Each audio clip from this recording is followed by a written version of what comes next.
Hi, this is Sheri Ann Richerson from experimentalhomesteader.com, and what we're going to talk about today is the Minger waterproof LED strip lights. I do need to tell you I did receive this item for free or at a reduced price in exchange for my honest review. All opinions are my own. Okay, these are 16.4 feet of lights.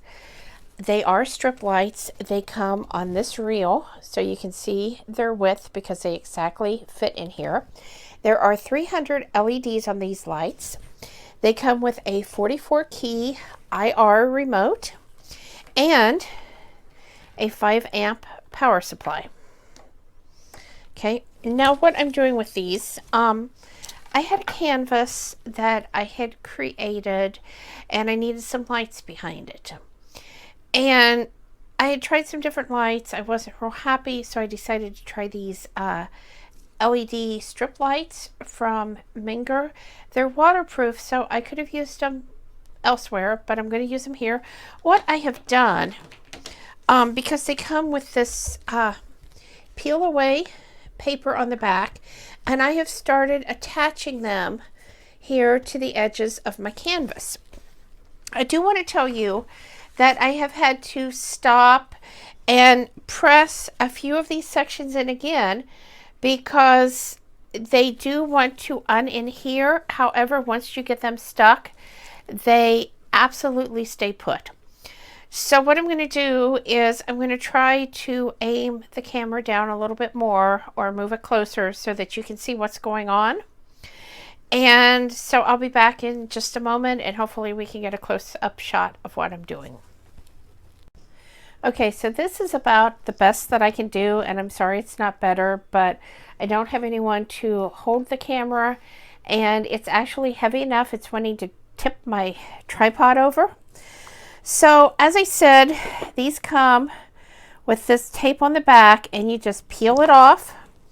Okay, I'm only going to peel it off so far, and then you just press it on to the area where you want your lighting. I'm having to be careful here because I am going around a corner, and I have found that the corners are really tricky. You really have to press, and you have to kind of press and hold because, like I said, if you don't, it's going to just pop right off. So, but I think that's just the nature of these kind of lights. I don't think it's anything wrong with these lights at all. I think these lights are fine. Okay, and now what I want to show you for this project, do you see this is where you plug in the piece that connects to the power supply and that allows your remote control to work. And I'm pulling these lights up because I'm moving this all around instead of leaving it set still. So like I said, it is kind of tricky. I'm just going to pull this piece of tape off here, press these back into place where I want them, and then just sit here and hold it for a couple seconds. It's, you know, it's all going to work out fine. It's just taking a few minutes. This is just, oops. Okay. Like I said, just a piece of tape is all that's on those. So nothing major.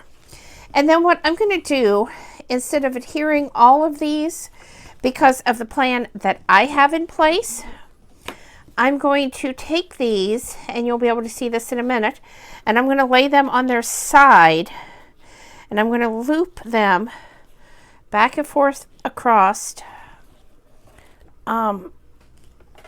inside of this canvas.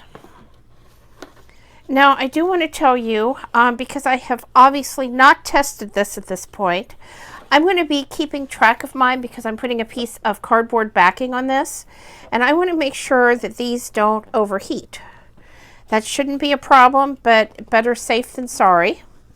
And I encourage you, if you're going to do something like this, keep an eye on it because we all know that lights have a tendency to overheat or, you know, do things. Like I said, I'm not saying that these do. I'm just saying if you're going to do this, you know, it's going to be against the wall. It's going to have a cardboard backing on it. So take the time to take it off. Don't leave it run unattended. You know, use some common sense with this. All right, this is what my lighting is going to look like. And then I'm going to take, this is just a cheap piece of cardboard. I am going to glue it onto the back of my piece of canvas, making sure to make a notch down here where my cord comes out. And I think I'm going to actually notch the corners a little bit because I'm thinking that I don't want this real tight on the back. I want it to be able to have some airflow and to breathe because I did seal the front of my canvas. And I think the airflow is going to be really, really important to keeping these lights cool, because obviously if you use them on a wall, if you use them outside someplace, you would have a lot of airflow. And with this to hold these lights in, I have to put a backing on this.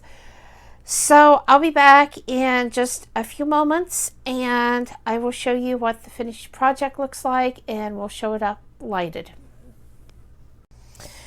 Okay, so the first thing I wanted to show you was the back of this.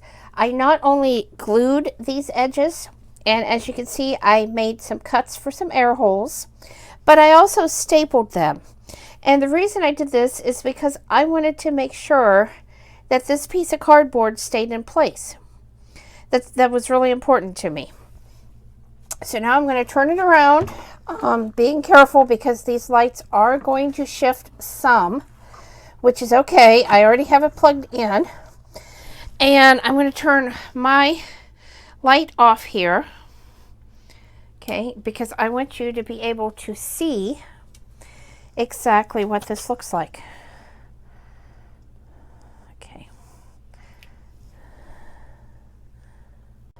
Okay, my apologies for that. I actually got some glue on my hands when I turned it around, and it was some pretty strong glue.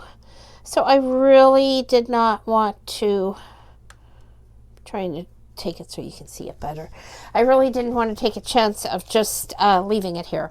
So let's turn these on. Okay, this is what the remote control looks like. All I did was hit the on button. Now I can change this. I can hit the quick, and it's going to go like that. Okay. I can hit the slow. I don't know. Okay, the quick you can see is definitely quicker. The slow is a little slower, like that. There is an auto. There's a flash. A fade.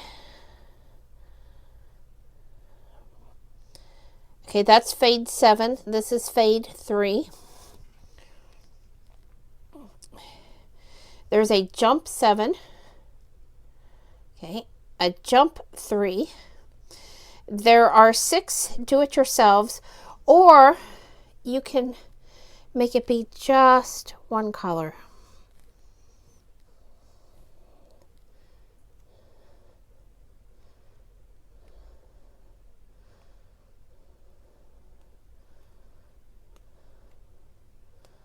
Some of these colors are just a little shade or two off from the other one.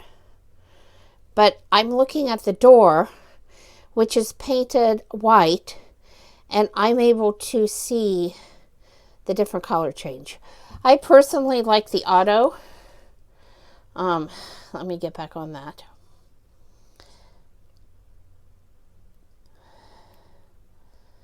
Okay. May have to go back up here. Okay, not sure why. Wondering if my battery faded. There we go. Okay, there's off. Okay, you have to hit these just right. And there's my auto. The fade is really nice because of the style of canvas that I made. These are real easy to make. If you want that tutorial, it is on both my blog and on YouTube. But I really like these lights. Several things that I've noticed is you do have to make sure it is plugged into a really tight plug-in. I plugged it into my surge protector, which has been used for a number of years, and the plug-in was not tight at all because both sides of the plug-in are an equal size. Unlike most plug-ins where you have one size that's a little bigger. You do need the infrared device where it can connect to the remote. Okay, the battery for the remote goes right back here. That's really tight to get on and off. I had it out last night taking a look.